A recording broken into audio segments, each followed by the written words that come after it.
हे what's up guys, welcome back once again. दोस्तों, क्या आपने कभी सोचा है कि अगर हमारी पृथ्वी पर कोई एलियन जाति हमला कर दे तो क्या होगा? क्या हम उनसे लड़ पाएंगे? आखिर किस तरह से हम इस तरह के वार से बचेंगे? हमारी आज की कहानी एक ऐसे ही वक्त की है जब एलियन ने पृथ्वी पर हमला करके सभी इंसानों पर कब्जा कर लिया। जहाँ कुछ इंसान अपने आप को बचाने के लिए कैसे स्ट्रगल करते हैं, ये सभी बातें हम आज इस कहानी में देखेंगे। कहानी की शुरुआत में हम मलीनिया नाम की एक लड़की को देखते हैं जो एलियन से बचकर भागने की कोशिश कर रही है। यहाँ हम देख पाते हैं कि जिन एलियन से बचकर वो भाग रही है वो बिल्कुल इंसानों जैसे दिख रहे हैं। तभी वो एलियन मलीनिया के चारों तरफ से घेर लेते हैं। वो उससे कहते हैं कि वो उसे कोई नुकसान नहीं पहुंचाएंगे, मगर मलीनिया उन लोगों के साथ नहीं जाना चाहती। इसी वजह से वो उस बिल्डिंग की खिड़की से बाहर कूद जाती है। आगे हम देखते हैं कि मलीनिया की बॉडी को वो एलियन अपने साथ ले जाते हैं, जहाँ एक एलियन डॉक्टर हीलर फोर्ड उसे एग्जामिन करके बताता है ना तो उसकी कोई हड्डी टूटी है, ना ही कोई ऑर्गन डैमेज हुआ है। मगर उनके समझ में ये नहीं आ रहा है कि इतनी ऊंचाई से गिरने के बावजूद आखिर ऐसा कैसे हुआ। जिस पर उनकी हेड सीकर कहती है कि वो लड़की जीना चाहती है, इसीलिए मौत इतने करीब होते हुए भी उसे कुछ नहीं हुआ। तभी हीलर फोर्ड मलीनिया के मुंह के अंदर एक स्प्रे करती है और हम देख पाते हैं कि उस स्प्रे की वजह से मलीनिया के चेहरे से सारे घाव बिल्कुल ठीक हो जाते हैं, यहाँ तक कि उनका कोई नामो निशान भी नहीं बचता। आगे डॉक्टर फोर्ड मलीनिया की गर्दन पर एक कट लगाते हैं और वहाँ रखे सिल्वर बॉक्स में से एक बहुत ही खूबसूरत चमकती हुई एलियन आत्मा को निकाल कर उसकी बॉडी में डाल देते हैं। जिसके बाद मलीनिया जैसे ही आंखें खोलती है, उसकी आंखों में एक ब्राइट सिल्वर कलर की रिंग बन जाती है, जो कि उन इंसानों की पहचान थी जिन पर एलियन ने काबू कर लिया था। यहाँ से हमें पता चलता है कि सिर्फ आंखें देखकर ही बता सकते हैं कि सामने वाला आदमी इंसान है या फिर एलियन है, और इस तरीके से लगभग सभी इंसानों को एलियन में कन्वर्ट कर दिया गया। यहाँ डॉक्टर फोर्ड मलीनिया के अंदर आ चुकी उस एलियन आत्मा से उसका नाम पूछते हैं, जिस पर वो अपना नाम वैंडरर बताती है। आगे हम देखते हैं कि मलीनिया, जो कि अब वैंडरर बन चुकी है, वो एक रूम में आराम कर रही होती है, जहां वो एक नई बॉडी पाकर काफ़ी अच्छा महसूस कर रही है। मगर तभी उसे अपने अंदर से मलीनिया की आवाज़ आती है जो उसे कहती है कि वो बॉडी उसकी है, वो अभी तक मरी नहीं है। जिस पर वैंडरर कहती है कि नहीं, वो बॉडी अब उसकी हो चुकी है, मतलब इन एलियन ने उसकी आत्मा को दबाकर एक दूसरी आत्मा उसके अंदर डाल दी। कुछ देर बाद वैंडरर सीकर से मिलने जाती है, जहां सीकर उसे बताती है कि उन लोगों ने लगभग सभी इंसानों पर कब्जा कर लिया और पृथ्वी को एक बेहतर प्लैनेट बनाया है। सीकर एक तरफ वैंडरर को ये सारी बातें बता रही होती है, वहीं दूसरी तरफ मलीनिया वैंडरर के अंदर उससे परेशान कर रही होती है। इधर सीकर आगे बताती है कि बहुत से ऐसे इंसान हैं जिन्होंने सरेंडर कर दिया है, मगर कुछ ऐसे लोग भी हैं जो अभी भी लड़ रहे हैं और हमारे लिए एक खतरा है। जिसके बाद सीकर वैंडरर से उस लड़की के बारे में सब कुछ बताने के लिए कहती है जिसके शरीर में वो मौजूद है। अब हमें यहाँ मलीनिया की कहानी पता चलती है। वैंडरर बताती है कि इस लड़की का नाम मलीनिया स्ट्राइडर है, वो लुसियाना में रहने वाली है और एलियन के वहाँ हमला करने से पहले वो उसका परिवार वहाँ से चले गए। मगर वो ज़्यादा दिन छुप नहीं पाए और एक दिन एलियन ने उन्हें ढूंढ लिया। मगर मलीनिया के पिता ने अपने बच्चों को बचाने के लिए अपनी जान दे दी और वो तब से भाग रही है। तभी मलीनिया की यादों में वैंडरर को उसका छोटा भाई दिखाई देता है, जिसके बारे में बताने के लिए वो वैंडरर से मना करती है। मगर वैंडरर सीकर से कहती है कि मलीनिया के भाई का नाम जैमी स्ट्राइडर है। जिसके बाद वैंडरर कुछ देर के लिए बाहर घूमने जाती है, जहां मलीनिया उसके अंदर से उसे बात करती रहती है। उसी रात वैंडरर को एक सपना आता है, जहां वो देखती है कि मलीनिया एक फ्रिज में से कुछ निकाल रही है कि तभी उसे पीछे से आकर एक लड़का पकड़ लेता है जो उसे मारने ही वाला होता है। कि तभी वो देखता है कि मलीनिया एक इंसान है और उसे ज़ोर से किस कर लेता है, पर मलीनिया उसे पीछे गिराकर भागने लगती है। जिस पर वो लड़का उसे रोकता है और बताता है कि वो खुद भी एक इंसान है और उसका नाम जैरेड हो है। वो ये भी बताता है कि वो पिछले 2 साल से किसी इंसान से नहीं मिला और इसीलिए वो मलीनिया को देखकर अपने इमोशन को कंट्रोल नहीं कर पाया। यहाँ मलीनिया उसे बताती है कि वो रुक नहीं सकती क्योंकि उसका भाई उसका इंतज़ार कर रहा है, जहाँ पहुँचने के लिए उसे 2 घंटे दौड़ना होगा। जिसे सुनकर जेड उसे लिफ्ट ऑफर करता है। तभी वैंडरर उस सपने से जाग जाती है और उसे जेड से किस करने का एहसास होता है। क्योंकि वो मलीनिया के शरीर में थी, इसीलिए वो मलीनिया के द्वारा महसूस किए गए सभी एक्सपीरियंस को फील कर सकती है। इसके बाद वो जेड को याद करके एक पेपर पर उसका स्केच बनाती है। अब हम मलीनिया उसे ऐसा करने से मना करती है, मगर वो उसकी एक भी बात नहीं सुनती। अगली सुबह वो स्केच सीकर को जाकर दे देती है और उसे बताती है कि जैरेड, मलीनिया और उसका भाई जैमी उसके बाद शहर से बहुत दूर साथ साथ रहने लगे। वो एक वक्त के लिए अपने आसपास चल रहे इस वार को, इस जंग को भूल चुके थे। जिसके बाद एक दिन रात में मलीनिया और जैरेड साथ में बैठे होते और वो एक दूसरे को किस करते हुए इंटीमेट हो जाते हैं। ये सब कुछ बताते वक्त वैंडरर उस समय में खो जाती है और उन पलों को जीने लगती है। तभी सीकर उसे पूछती है कि आखिर वो कुछ बोल क्यों नहीं रही है, जिस पर वैंडरर फिर से बताना शुरू करती है कि कुछ समय तक ऐसे ही रहने के बाद मलीनिया और जैरेड बाकी बचे हुए इंसानों के साथ एक महफूज जगह जाने की तैयारी करने लगते हैं। वहाँ जाकर एक दिन पहले वो एक पुराने होटल में रुके थे, जहाँ जब जैरेड सामान लेने गया तभी वहाँ एलियन आ गया और उन्होंने मलीनिया को पकड़ लिया। अपने भाई जैमी को एक जगह छुपा दिया, जिसकी वजह से वो बच गया। इतना सब बताने के बाद भी सीकर खुश नहीं होती, क्योंकि वो मलीनिया की यादों से उन बचे हुए इंसानों को रहने की जगह जानना चाहती है, जिसका कोई भी सुराग उसे वैंडरर की बातों में नहीं मिलता। अभी सीकर के जाने के बाद वैंडरर को अचानक से एक याद दिखती है, जिसकी तस्वीर वो एक पेपर पर बनाने लगती है, मगर मलीनिया उसे ऐसा करने से एक बार फिर मना करती है, जिसके बाद पहली बार वैंडरर मलीनिया की बात मान लेती है और उस पेपर को फाड़ कर अपनी पॉकेट में रख लेती है। आगे हम देखते हैं कि मलीनिया की यादों को, जिनके बाद वैंडरर को भी धीरे धीरे मलीनिया पर विश्वास होने लगता है और अब वो उसकी बात मानने लगती है। कुछ दिनों तक वो सीकर को कुछ भी नहीं बताती, जिसकी वजह से सीकर को उस पर शक होने लगता है। आगे हम देख पाते हैं कि एक दिन सीकर वैंडरर को बताती है कि उसने वैंडरर के बताए हुए लड़के जैरेड को ढूंढ लिया और वो जल्दी उसे पकड़ लेगा, जिसे सुनकर मलीनिया सीकर पर हमला कर देती है, उस पर स्पेरी करके उसे बेहोश कर देती है। जब वैंडरर को होश आता है तो वो सीकर से माफ़ी मांगती है, जहाँ सीकर उसे बताती है कि उन्हें ऐसा लगता है कि मलीनिया वैंडरर पर हावी हो रही है, इसीलिए कल वो खुद मलीनिया की बॉडी में जाकर सारी जानकारी ले लेगी जो उसे चाहिए और फिर मलीनिया को एक आरामदायक मौत दे दी जाएगी। ये सब सुनकर वैंडरर और मलीनिया दोनों बहुत डर जाते हैं और वहाँ से भागने का फैसला करते हैं। अब यहाँ वैंडरर ने ये पहले कभी नहीं किया था और इसीलिए मलीनिया उसे इंस्ट्रक्शन देती है कैसे उसे ये काम अंजाम देना, जिसके बाद वो दोनों अपने रूम की बालकनी से कूदकर वहाँ से भाग जाते हैं और रोड पर पहुंचकर वो एक बूढ़े आदमी से उसकी गाड़ी उधार लेते हैं और वहाँ से भाग जाते हैं। चलते चलते वो रेगिस्तान में पहुंच जाते हैं, जहाँ वैंडरर और मलीनिया आपस में लड़ाई करने लगते हैं, जिसकी वजह से उनकी गाड़ी का एक्सीडेंट हो जाता है।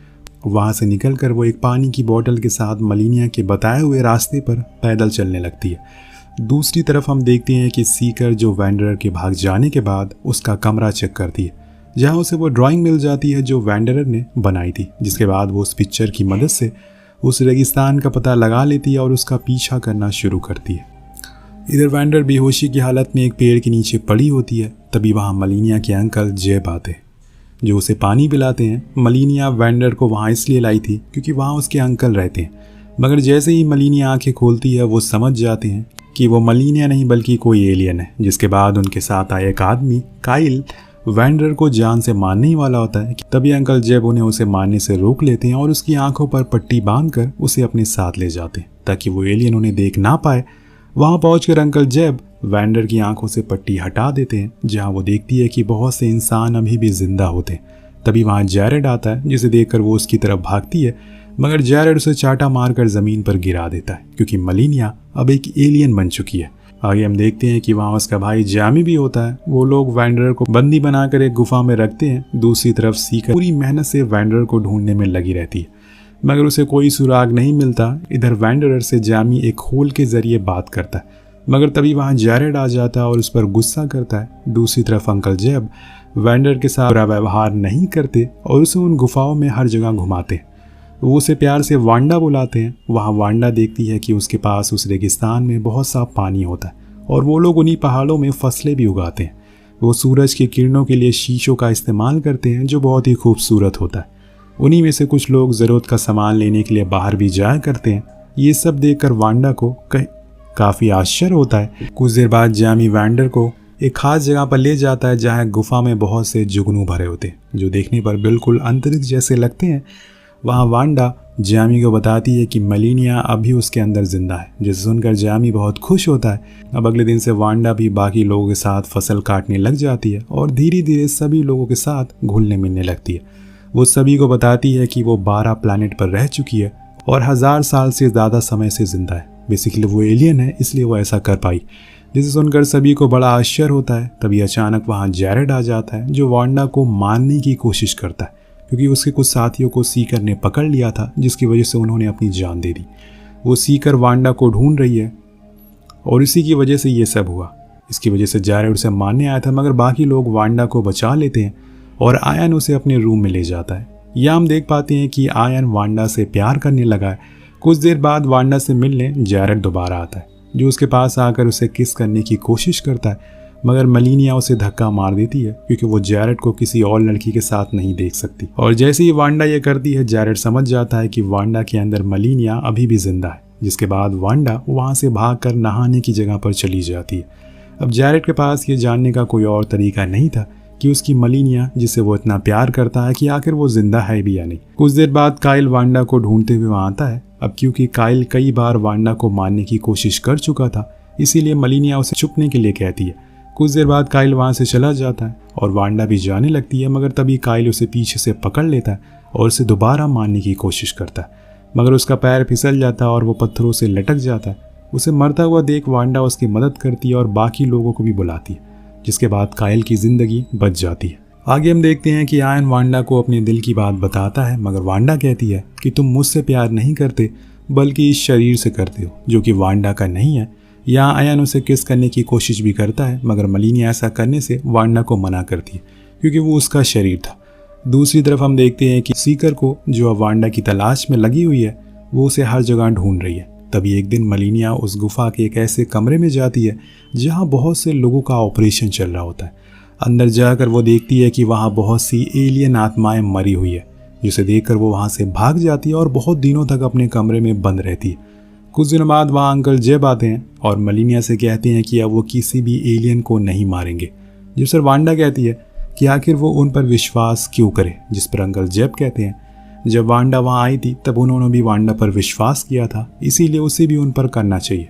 आगे हम देखते हैं कि जैमी की तबीयत अब इन्फेक्शन होने की वजह से काफ़ी ख़राब हो जाती है और वहाँ मौजूद दवाइयाँ उस पर कोई असर नहीं कर रही थी, इसीलिए वांडा जैरेड के साथ दवाइयाँ लेने बाहर जाती है।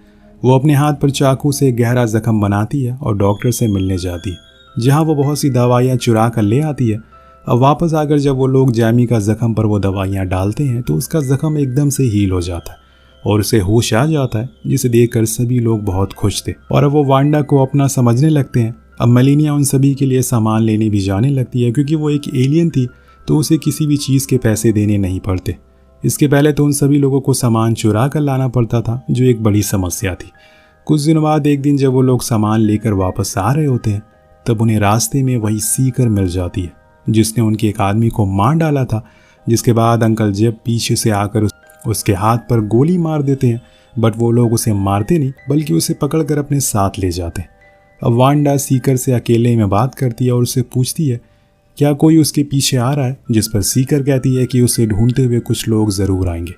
इसके बाद वांडा डॉक्टर के पास जाती है और बताती है कि उसे वो राज पता है जिसकी मदद से वो किसी भी एलियन आत्मा को किसी इंसान के शरीर से निकाल सकते हैं बिना उस इंसान को नुकसान पहुंचाए। जिसके बाद वो सीकर को वहां लाते हैं और ठीक उसी तरह से उसकी गर्दन पर कट लगाते हैं, जैसे कि हमने कहानी की शुरुआत में देखा था जब हीलर फोर्ड ने एक एलियन आत्मा को मलीनिया की बॉडी में डाला था। उसके बाद वांडा उस एलियन आत्मा को प्यार से उस सीकर की बॉडी से बाहर आने के लिए कहती है और उसकी बात मानकर वो एलियन आत्मा उस सीकर के शरीर से बाहर आ जाती है। जिसके बाद उस सीकर को होश आता है और वो बताती है कि उसका नाम लैसी है। वो कई सालों से अपने ही शरीर में कैद थी। ये सब देखकर सभी बहुत खुश होते हैं, क्योंकि उन्होंने इंसानों को वापस बदलने की कोशिश में न जाने कितने इंसान और एलियन को मारा था। अब क्योंकि वांडा ने एक एलियन आत्मा को एक इंसानी शरीर से बाहर निकालना सीख लिया था, तो अब वक्त आ गया है कि अब वो भी मलीनिया को उसके शरीर वापस कर दे, जिस पर सभी लोग उसे और सोचने के लिए कहते हैं और मलीनिया भी उसे ऐसा करने से मना करती है, क्योंकि वो भी वांडा को मरते हुए नहीं देखना चाहती। इधर जैमी भी वांडा से प्यार करने लगा था और उसे खोना नहीं चाहता था। आगे हम देखते हैं कि आयन वांडा से आखिरी बार मिलने आता है, जहां वांडा उसे किस करती है और बताती है कि वो भी उससे बहुत प्यार करती है, मगर वो सारी जिंदगी किसी और के शरीर में नहीं रह सकती। आगे हम देख पाते हैं कि वांडा डॉक्टर के साथ उनके लैब में होती है, जहां वो अपनी आत्मा को निकलवाने के लिए आई थी। डॉक्टर उसे एक बार फिर से सोचने के लिए कहते हैं और मलीनिया भी वांडा को अपनी बहन कहकर बुलाती है। उसे ऐसा करने से मना करती है, मगर वांडा कहती है कि उसे बहुत ही जिंदगियां जी ली है, मगर अब वो आयन, जैमी और बाकी सब के बिना जीना नहीं चाहती। वांडा ये भी कहती है कि वो बहुत खुश है, उसे अंत में मरने के लिए एक सुंदर वजह मिल गई। जिसके बाद वांडा की आंखों के सामने अंधेरा छा जाता है और कुछ देर बाद वांडा को एक बार फिर से होश आता है, जहाँ उसे जैमी की आवाज़ सुनाई दे रही थी जो उसे बुला रहा था। वांडा जैसी ही आँख खोलती है वो अपने सामने देखती है जैमी, आयन और डॉक्टर और मलीनिया को भी, जो उसे मिरर में उसका चेहरा दिखाती है। यह हम देख पाते हैं कि वांडा अब किसी और लड़की के शरीर में है, जिसे देखकर वांडा थोड़ा गुस्सा हो जाती है क्योंकि उसने डॉक्टर को ऐसा करने से मना किया था। वो अब किसी और की ज़िंदगी खराब नहीं करना चाहती, जिस पर डॉक्टर उसे बताते हैं कि पिछले 1 महीने से वो इंसानों के शरीर से एलियन आत्मा को निकाल रहे हैं, लेकिन उस लड़की के शरीर में आत्मा निकालने के बाद भी उसे होश नहीं आ रहा था और उसका शरीर मर रहा था। इसीलिए उन्होंने उसे बचाने के लिए वांडा की आत्मा उसमें डाल दी। ये सब सुनकर वांडा खुश हो जाती है क्योंकि अब वो एक अलग शरीर में थी और अपने चाहने वालों के साथ भी रह सकती है। अब सभी लोग बहुत खुश हो जाते हैं कि जैरेड को मलीनिया मिल जाती है और आयन को वांडा। सीन शिफ्ट होता, हम दोनों कपल को एक कार में कहीं जाते हुए देखते कि तभी अचानक से उन्हें एक सीकर आकर रोक लेता है और गाड़ी से बाहर आने के लिए कहता है, जिसके बाद वो देखते हैं कि उनमें से कुछ लोग इंसान हैं और कुछ एलियन हैं। जिसके बाद वो अपने एक दोस्त को बुलाता है और वो लोग ये देखकर हैरान रह जाते हैं कि वो आदमी एक इंसान होता है, जिसका मतलब था कि और भी इंसान अभी भी जिंदा है। वो आदमी उन्हें बताता है कि उनके ग्रुप को मिलाकर अब 4 ग्रुप हो गए जहाँ इंसान अभी भी जिंदा है। ये सुनकर वो सभी लोग बहुत खुश हो जाते हैं और इसी के साथ हमारी कहानी यहीं पर ख़त्म हो जाती है। तो दोस्तों, बेसिकली कहानी में दिखाने की कोशिश की गई है कि कुछ एलियन धरती पर कब्जा कर रहे हैं और वो इंसानों को ढूंढकर अपनी बनाई हुई आत्माओं को उनके अंदर डाल रहे हैं, जिससे वो खुद उसे कंट्रोल कर सकते हैं और उन्हें जानकारी निकलवा सकते हैं कि और बाकी बचे लोग कहाँ हैं। लेकिन एक आत्मा जिसका नाम वांडा है, उसे इंसानों से लगाव हो गया और उसने बगावत कर दी। अब धीरे धीरे इंसान अपनी आत्माओं को वापस अपने शरीर में लाने में कामयाब हो रहे हैं और इसी तरह से ये एलियन को हरा सकते हैं। वेल, आपको कहानी कैसी लगी नीचे कमेंट करके जरूर बताएगा। मिलते हैं अगली वीडियो में। Thank you so much watching. Piece.